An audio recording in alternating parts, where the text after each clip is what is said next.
The fashion house that outsold Gucci without logos. Bottega Veneta. Gucci became the house of logos, bold, brash, and unmistakable. Bottega Veneta became the house that outsold Gucci without a single logo. While the world screamed for attention, Bottega chose silence. And in that silence, it discovered power. This is Logo to Luxury, and today we explore how Bottega Veneta resurrected itself from irrelevance, confronted the attention economy, conquered the luxury market through scarcity and gatekeeping, and then fired the creative director who made it all possible. A house drifting into irrelevance. Before the cultural resurrection, there was stagnation. At the start of the 2010, Bottega Veneta was respected, yes, but irrelevant. It had craftsmanship without clout, heritage without heat, prestige without desire. The brand lived in an uncomfortable category. Expensive, but ignorable. Luxury houses suffer more from irrelevance than failure. Because failure, at least, means people care. Gucci was entering its maximalist renaissance. Louis Vuitton was expanding into streetwear and celebrity culture. Celine was defining minimalist chic. And Bottega? A name fashion editors admired in theory, but few consumers considered in practice. It was a brand for insiders, but insiders had moved on. The arrival of Daniel Lee. Then in June 2018, Kering appointed a 32-year-old British designer named Daniel Lee as creative director. No celebrity fanfare, no influencer cosign, no media frenzy. Lee wasn't a personality, he was a technician. He came from Phoebe Philo's Celine, the intellectual temple of quiet luxury. A house defined not by logos, but by language, shape, drape, material, silence. Lee arrived at Bottega not to modernize it, but to weaponize its original thesis. The refusal strategy. Most brands launch their comeback through visibility logos, campaigns, influencers, runway theatrics. Lee moved in the opposite direction. His first strategic move was refusal.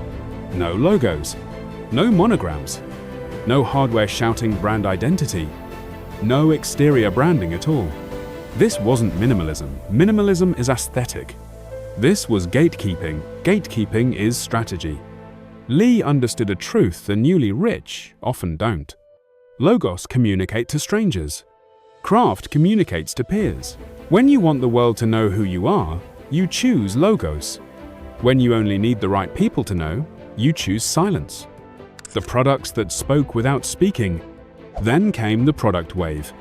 The pouch, the cassette, the Lido, the lug boot. Objects with no exterior branding, yet instantly recognizable.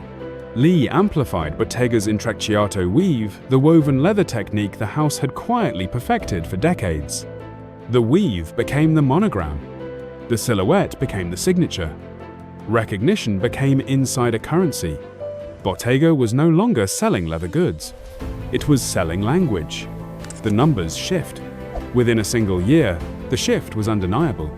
Bottega Veneta was no longer just relevant, it was dominant. By 2020, Bottega had become the fastest-growing luxury house within the Kering group, outpacing even Gucci, a brand that had captured the public imagination through maximalism and celebrity saturation. While Gucci expanded horizontally new collections, new collabs, new hype cycles, Bottega expanded vertically. Instead of chasing the masses, it refined the few. Luxury has always been defined less by price than by permission. Bottega understood that. And Daniel Lee engineered it into the business. The anti-social maneuver. Then came the move that made the fashion world freeze. Bottega Veneta deleted social media. Instagram? Gone. Facebook? Gone. Twitter?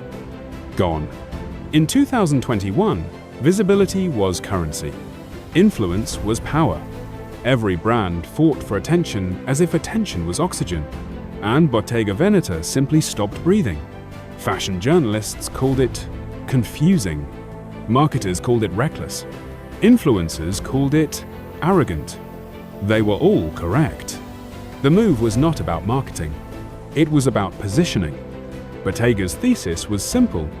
If everyone can watch the show, is it still luxury? Luxury has always been defined through asymmetry: access over exposure, scarcity over scale, privacy over publicity. Bottega's social media blackout restored all three. The status market. To understand why Bottega's blackout worked, we need to understand the difference between public fashion and private luxury. Public fashion lives on runways, red carpets, TikTok feeds, and celebrity endorsements. Private luxury lives in boardrooms, art fairs, private members' clubs, and estate auctions. Public fashion sells visibility. Private luxury sells invisibility. Gucci dominated the public market. Bottega captured the private one. The people wearing Bottega did not need to broadcast their status. Their status was already secure. Old money, editors, collectors, curators, gallerists, heiresses, the people whose approval cannot be purchased through advertising. Bottega didn't market to the aspirational. It marketed to the initiated. The politics of power. But in fashion, power is not merely creative, it is political. As Bottega rose, internal pressures rose with it.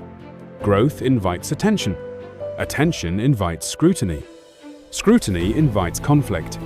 Daniel Lee had built a fortress of scarcity in an industry built on visibility. He had resurrected a house that many considered beyond saving. But success does not protect you from politics. It attracts them. By late 2021, tensions within Kering became impossible to ignore. Scaling Bottega threatened the very scarcity that made it desirable. Yet scarcity limited the revenue demanded by conglomerates.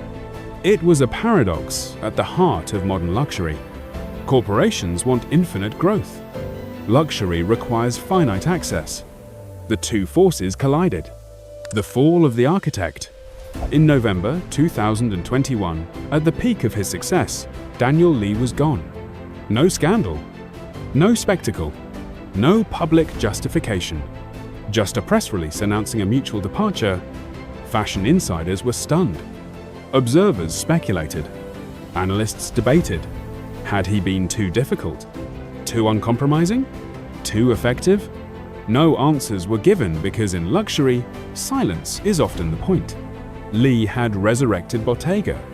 But corporations do not necessarily reward resurrection, they reward scalability.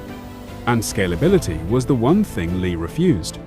Aftermath and legacy. After Lee, Kering appointed Matthew Blazy, another alumnus of Celine, continuing the lineage of quiet precision. The intrecciato remained. The scarcity remained. The social blackout remained. Because the resurrection had become a system, not a personality. Bottega had proven something rare. It is possible to dominate modern luxury without participating in the attention economy. Gucci conquered the public imagination.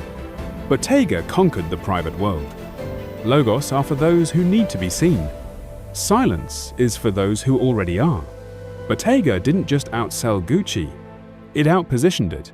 If you enjoyed this exploration of private luxury, scarcity, and resurrection, subscribe to Logo to Luxury, where we decode how brands become symbols, not just products.